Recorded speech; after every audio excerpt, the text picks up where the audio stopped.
ঠিক আমার মতামত নেন বা আমার সরকার যদি আমার সঙ্গে কথা বলে আমি বলবো যে ক্রিকেটকে ডিলিট করেন। কারণ ক্রিকেটের এই যে সার্ভাইভ করার জন্য বা সার্ভিস দেওয়ার জন্য যথেষ্ট আহ, সক্ষমতা রয়েছে বাংলাদেশ ক্রিকেট বোর্ডের, এবং তারা একটা স্কুল টুর্নামেন্ট করে সেখানে কিন্তু প্রান্তিক পর্যায়ে থেকে ক্রিকেটার উঠে আসে। এবং ভলিবল একটা ইভেন্ট যেটা আমাদের প্রাণের খেলা, বাংলাদেশে কিন্তু শীতকাল এলেই পুরো বাংলাদেশ জুড়ে ভলিবল খেলার একটা উৎসব লেগে যায়। এবং হকিকে রাখা যেত কিনা? হকিকে দেখা যেত।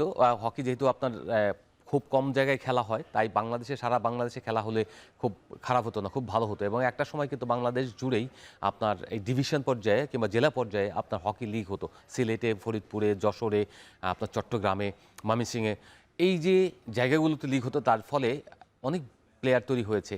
এখন শুধুমাত্র বিকেএসপি কেন্দ্রিক হকি হয়ে গিয়েছে, এবং হকি যদি বাঁচিয়ে রেখেছে বিকেএসপি, এবং কোনো কারণে যদি তারা প্রোডাকশনে ঘাটতি দেখা দেয় বা প্রোডাকশন ঠিকমতো দিতে না পারে, তাহলে বাংলাদেশে এই স্পোর্টসগুলি, সুইমিং বলেন, হকি বলেন, কিংবা আরও কিছু কিছু গেম রয়েছে, সেগুলি ধ্বংস হয়ে যাবে।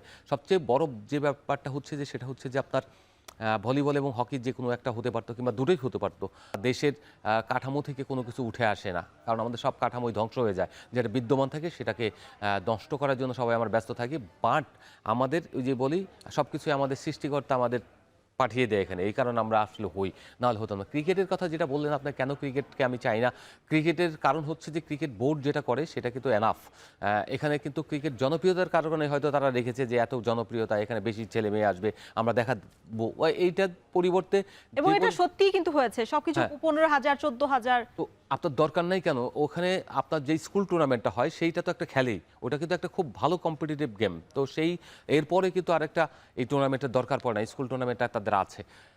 যেটা প্রয়োজন হতো যে আপনি এই যে বললাম যে হকি অথবা বলেন, যেটা আপনি বললেন ওখানে ওইটা করতে পারতো, ওটা করলে খুবই ইনভেস্ট হিসেবে এটা খুব বেশি কাজে লাগতো। কারণ এটার পেছনে তো আপনার একটা টাকা খরচ হয়, এই যে বাচ্চাদের পেছনে যে আপনি কোচ নিয়োগ দিবেন কিংবা যারা যাবে ওখানে ফাংশন করবে, এই ফাংশনের পেছনে বড় একটা বাজেট রয়েছে। সেই জায়গা থেকে প্রপারলি হতে পারতো ক্রিকেট বাদ দিয়ে, কারণ বাংলাদেশ ক্রিকেট বোর্ড তারা এফোর্ড করার মতো সামর্থ্য আছে এবং তারা সেটা করেও, স্পন্সর ওখানে রয়েছে। হকির বরং সামর্থ্য নেই তাদের।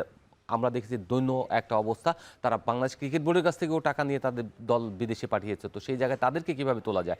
ভলিবলকে আমরা এখন আর সারা বাংলাদেশের খেলা দেখতে পাই না। কাবাডি খেলাটা যেটা আমরা একসময় দক্ষিণ এশিয়ায় তো নাই, শুধুমাত্র এশিয়ান লেভেলেও আমরা পদক জিততাম, সেই জায়গা থেকে কাবাডি এখন নামতে নামতে আমরা অনেক পিছনে চলে গিয়েছি। ইরান, অন্য দেশগুলো উঠে এসেছে। যেই খেলাগুলো আমাদের বাংলার খেলা, এই অঞ্চলের খেলা, সেই খেলায় আমরা এখন পিছিয়ে পড়ছি বিকজ অফ আমাদের ওয়েল প্ল্যান, প্রকৃত পরিকল্পনা নেই। এবং সেই পরিকল্পনার অভাবের সঙ্গে সঙ্গে সংগঠক যারা আসেন তারা চেয়ার আঁকড়ে থাকতে খুব পছন্দ করেন, এবং এটা তাদের প্রাউডের জায়গায়। বাট কাজ করার জন্য যেটা করতে হবে, মার্কেটিং করা, প্রত্যেকটা জিনিসের মার্কেটিং করতে পারলে আপনি হয়তো 50 টাকার জায়গায় 10 টাকা পাবেন, কিন্তু একটা সময় যদি আপনার আন্তর্জাতিক অ্যাচিভমেন্ট থাকে, আপনার করতে পারেন, তাহলে সেটা কিন্তু আপনাকে 100 টাকায় এনে দেবে একটা সময়। আপনি দেখেন বাংলাদেশ ক্রিকেটের একটা সময় স্পন্সর সেই রকম ছিল না, এখন আন্তর্জাতিক ক্রিকেট কাউন্সিল থেকে আপনার ফিনান্স পান, যেটা আপনার রেভিনিউ শেয়ার, তার সঙ্গে সঙ্গে বাংলাদেশের যে ডোমেস্টিক টিভি রাইটস বলেন, অন্য যেসব প্রক্রিয়া রয়েছে, আপনার জাতীয় দলের স্পন্সর বলেন, গিয়ার্স স্পন্সর, সব কিছুই আছে।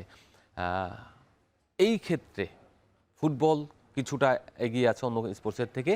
এটাকে ব্যাপকভাবে যদি মার্কেটিং করা যায়, জেলা পর্যায়ে, ডিভিশন পর্যায়ে, ওইসব জায়গায় কিন্তু কিছু না কিছু স্পন্সর মেলে, কিন্তু আমাদের এখানে সেই পরিকল্পনাগুলো নেই।